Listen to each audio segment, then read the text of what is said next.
Hello and welcome back to my channel the travel man today my friends, how are you guys doing. स्वागत है आप लोगों का एक और वीडियो के अंदर। और आज हम इस वीडियो में बात करेंगे कि वो कौन सी कैरेबियन कंट्रीज़ हैं, टॉप कैरेबियन कंट्रीज़ जो कि आप यूएस वीज़ा के बेसिस पर ट्रैवल कर सकते हैं अगर आपके पास एक valid US visa multi entry visa है। तो आज हम देखने लगे हैं इस वीडियो के अंदर कि एंट्री रिक्वायरमेंट्स और एंट्री कंडीशंस कैसी रहती हैं। आगे बढ़ने से पहले फटाफट से इस चैनल को सब्सक्राइब करें, वीडियो को लाइक करें और हो सके तो शेयर भी करें इस वीडियो को। पहली कंट्री है एंटीगुआ एंड बारबुदा। एंटीगुआ बारबुदा के बारे में आप जानना चाहते हैं तो पहली बात तो ये कि आपके पासपोर्ट की वैलिडिटी 6 महीने की होनी चाहिए, आपके पास एक valid US multi entry visa होना चाहिए और वो वीज़ा वैलिड ही होना चाहिए, एक्सपायर्ड नहीं होना चाहिए जब आप एंटर करने लगेंगे कंट्री में। Visa on arrival as an Indian passport holder with US visa आप ले सकते हैं। प्रूफ ऑफ अकोमोडेशन आपको यहाँ पे होटल रिजर्वेशंस वगैरह दिखानी पड़ेंगी या इनविटेशन लेटर भी दिखाना पड़ सकता है अगर आप अपने किसी फ्रेंड के पास या फैमिली के पास जाके स्टे करने लगे हैं। रिटर्न टिकट आपको दिखानी पड़ेगी या ऑनवर्ड जर्नी की भी टिकट आप दिखा सकते हैं, दोनों केसेस हैं यहाँ पे। ठीक है, तो आपको बस ये बताना है कि आप कंट्री को छोड़ के जाएंगे, इसी का प्रूफ उनको चाहिए। सफिशिएंट फंड्स की अगर बात करूँ वो आपसे पूछे जा सकते हैं इमिग्रेशन के दौरान, तो आपको सफिशिएंट प्रूफ ऑफ फंड्स लेके जाने हैं। वीज़ा ऑन अराइवल की कॉस्ट यहाँ पे आपकी 100 यूएसडी रहेगी, यानी कि 8,000 के आसपास ये रह सकती है। और यहाँ पे आपको सिंगल एंट्री वीज़ा मिलता है 30 डेज़ के लिए। तो आपको मैं इनकी इमिग्रेशन साइट पे लेके चलता हूँ। एंटीगुआ एंड बारबुदा की हम बात कर रहे हैं। आप यहाँ पे बहुत ही क्लियरली पढ़ सकते हैं कि visa may be granted on arrival to persons who are holders of a valid United States visa और permanent resident card. Canadian visa holders, UK और शेंगन वीज़ा के होल्डर्स के लिए ये है। अब नीचे आप पढ़ें, आपको स्टे पीरियड यहाँ पे मिलता है 30 डेज़ का। और यहाँ पे आप नीचे देखें, इसकी फ़ीस भी इन्होंने बता रखी है कि 100 यूएसडी फ़ीस आपको वीज़ा ऑन अराइवल की यहाँ पे देनी पड़ेगी। अदरवाइज़ अगर आप यूएस वीज़ा होल्डर्स नहीं हैं तो आप ई वीज़ा भी इनका अप्लाई कर सकते हैं। दूसरी कंट्री है अरूबा और बोनेयर। दूसरी जो कंट्रीज़ है वो अरूबा है और बोनेयर है। इसमें आपको वीज़ा एग्जेम्पशन मिल जाता है अगर आप यूएस वीज़ा होल्डर हैं और आपको 30 डेज़ का मैक्सिमम स्टे पीरियड मिल सकता है for the purpose of tourism, business and transit. ठीक है जी। पासपोर्ट की वैलिडिटी आपकी यहाँ पे 6 महीने की होनी चाहिए जब आप अराइव करने लगें कंट्री में। एक हेल्थ इंश्योरेंस वगैरह आप लेके जा सकते हैं, हालांकि मैंडेटरी नहीं है पर आपको कैरी जरूर करनी चाहिए। Sufficient proof of funds immigration के दौरान आपसे पूछे जा सकते हैं और जो आपको रिटर्न या ऑनवर्ड जर्नी की टिकट यहाँ पे दिखानी है। तो बस आपको ये प्रूफ देना है कि हम कंट्री को छोड़ के कुछ टाइम के बाद जाएंगे और विद इन 30 डेज जाएंगे। एंट्री स्टैम्प जो है आपके पासपोर्ट पे अपॉन अराइवल लगाई जाती है for stay up to 90 days. It could be 90 days as well. Total immigration की कॉल है, वैसे यूजुअली बाय डिफॉल्ट 30 डेज का आपको स्टे पीरियड यहाँ पे मिल सकता है। अब चलते हैं इनकी इमिग्रेशन की साइट पे। अब ये है इनकी साइट, यहाँ पे आप इमिग्रेशन की साइट पे पढ़ सकते हैं। हम बात कर रहे हैं कैरेबियन किंगडम की। इसमें 2-3 कंट्रीज़ आती हैं जैसे कि अरूबा, बोनेयर और भी कुछ कंट्रीज एंड सेंट मार्टिन, उसकी हम बात करने लगे हैं। ठीक है, without a visa if any of the following applies to you. तो अगर हम थोड़ा सा नीचे यहाँ पे जाके देखें, ये तो visa exemption list of countries है इनकी, इसमें इंडिया का नाम यहाँ पे नहीं दिया हुआ। लेकिन आप अगर थोड़ा सा और नीचे जाएं तो आप ये देख सकते हैं कि अगर आपके पास यूएस या कनाडा का वीज़ा है, if you hold a residence permit for the United States और Canada you do not need a visa. If you hold a multiple entry visa, this is not an ESTA, electronic travel authorization की बात हो रही है, for the United States और Canada and are a national of one of the countries in the table below, you don't need a visa. तो अगर आप यहाँ पे टेबल देखें, nationality exempt with a multi entry visa for, तो अगर हम नीचे आएँ तो इसमें लिस्ट में आप इंडिया का नाम यहाँ पे देख सकते हैं। Exemption for all the Caribbean parts of the kingdom, तो ये चीज़ कंफर्म हो गई। Similar goes for Saint Martin, उसके बारे में हम आगे जानते हैं। तीसरी कंट्री है सेंट मार्टिन। तो यहाँ सेंट मार्टिन के केस में वीज़ा एग्जेम्पशन आप ले सकते हैं अगर आप यूएस वीज़ा होल्डर हैं for stay up to 30 days और 90 डेज़, डिपेंड करता है इमिग्रेशन पे, वो 30 डेज़ की स्टैम्प लगाते हैं या 90 डेज़ की। और यहाँ पे आपका जो यूएस वीज़ा है वो वैलिड होना चाहिए, एक्सपायर्ड नहीं होना चाहिए। And you can take this visa on arrival facility for tourism, business and transit. Passport की वैलिडिटी 6 महीने की आपकी यहाँ पे होनी चाहिए from the date of arrival. Health insurance mandatory नहीं है लेकिन आपको लेके जानी है। रिटर्न और ऑनवर्ड जर्नी की टिकट्स आपको दिखानी है और सफिशिएंट फंड्स आपसे पूछे जा सकते हैं इमिग्रेशन के दौरान। You will receive an entry stamp upon arrival allowing you to stay for up to 90 days. Up to 90 days मैं कह रहा हूँ, 30 डेज भी हो सकता है। और आपको जो अकोमोडेशन है वो आपको यहाँ पर दिखाना पड़ेगा। कोई भी आप एयरबीएनबी से अपार्टमेंट वगैरह, रेजिडेंस वगैरह आप जो है बुक कर सकते हैं, होटल्स कर सकते हैं बुक। या अगर आप किसी फैमिली फ्रेंड के पास जा रहे हैं तो उनका जो है एड्रेस आपको देना पड़ेगा। तो ये है सेंट मार्टिन्स की ऑफिशियल साइट। अगर आप ऊपर देखें तो इन्होंने सारी रिक्वायरमेंट्स हमारे साथ शेयर कर रखी हैं कि क्या क्या एंट्री रिक्वायरमेंट्स होती हैं।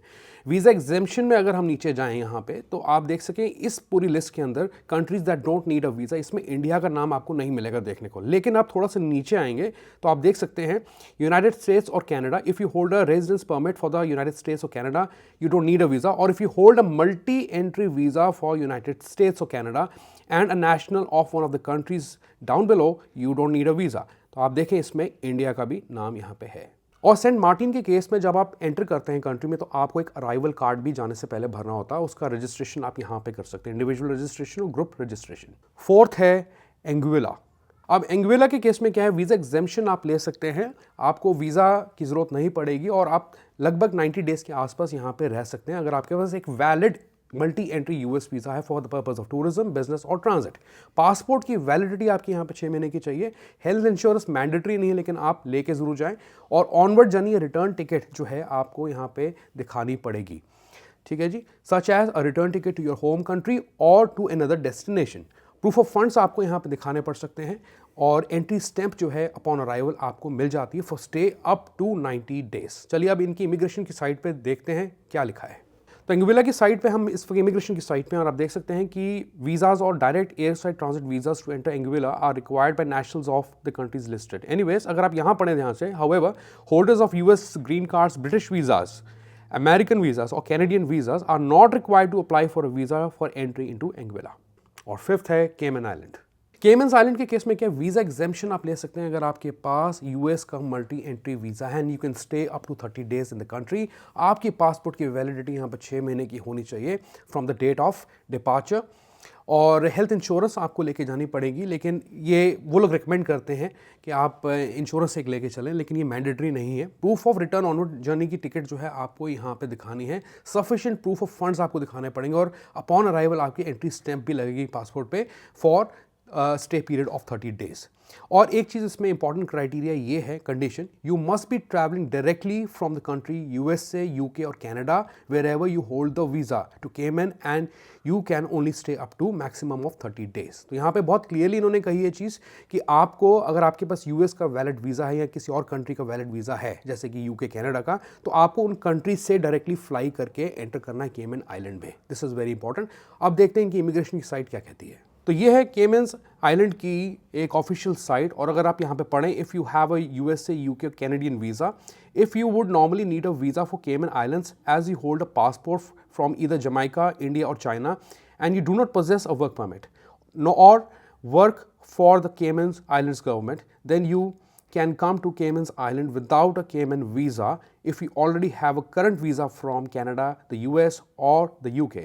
However, you must be traveling directly from the country USA, UK or Canada wherever you hold the visa to Cayman, and you can also stay up to maximum of 30 days confirmed. Sixth है Bahamas.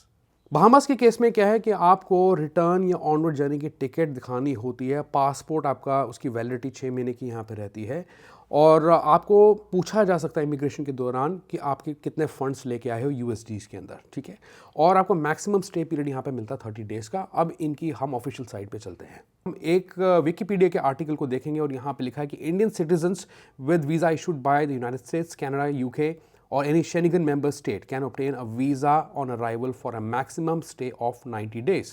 और last है बर्मुदा। इसके बाद है next country बर्मुदा। इस case में आपको valid passport, return onward journey के टिकट्स, प्रूफ ऑफ अकोमोडेशन यहाँ पे दिखाना पड़ता है, that you have the right to reenter either the US, UK और Canada depending on your port of transit. ठीक है, आपके पास यानी कि मल्टी एंट्री वीज़ा होना ज़रूरी है। Since you will have to pass through one of the following one of these 3 countries to reach Bermuda, तो आपको जो है इन्हीं कंट्रीज़ के थ्रू पास करना है, तो वही आप बर्मुदा एंटर कर सकते हैं। You would need a multi entry visa, जैसे मैंने पहले कहा। पासपोर्ट की वैलिडिटी आपकी 45 डेज़ की, और यूएस वीज़ा की भी वैलिडिटी आपकी यहाँ पर 45 डेज़ की होनी चाहिए।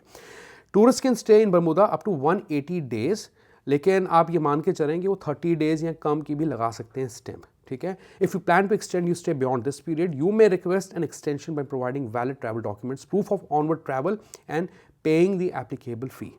और जो लोग बाई एयर याच से आते हैं उनको एक बर्मुदा अराइवल कार्ड भी यहाँ पे फिल करना होता है जाने से पहले, और उसके लिए कोई फीस आपको नहीं देनी होती। Let's see that. तो हम हैं गवर्नमेंट ऑफ बरमूदा की ऑफिशियल साइट पे और यहाँ पे दिया है travellers whose country is listed in the order must present a valid re entry visa from the UK, US और कनाडा टू एंटर बरमूदा। और यहाँ पे टूरिस्ट विजिटर्स की भी यहाँ पे कैटेगरी की बात की गई है, ठीक है। और नीचे आप अगर आप ध्यान से देखें तो यहाँ पे दिया है travellers who arrive in Bermuda without an MRV और पासपोर्ट और whose MRV and passport validity is less than 45 days will be refused entry into Bermuda. तो मेक श्योर कि आपकी यूएस वीज़ा की वैलिडिटी और आपके पासपोर्ट की वैलिडिटी 45 दिन से ऊपर की हो तो बेटर है। और my dear friends, thank you so much for watching this video. I hope कि आपको ये वीडियो यूजफुल लगी होगी, इन्फॉर्मेटिव लगी होगी। और अगर ऐसा है तो आपको चैनल को सब्सक्राइब जरूर करना चाहिए और ऐसे कंटेंट के लिए भी। सेकेंडली, मैं एक बार फिर से रिक्वेस्ट करता हूँ वीडियो को लाइक करें आप और इस वीडियो को शेयर भी जरूर करें। Goodbye, take care.